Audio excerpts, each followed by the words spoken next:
Мне что-то нечего делать, я решил снять вторую часть. Как надо чихать.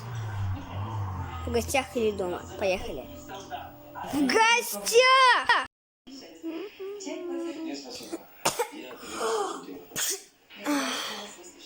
И дома, наконец.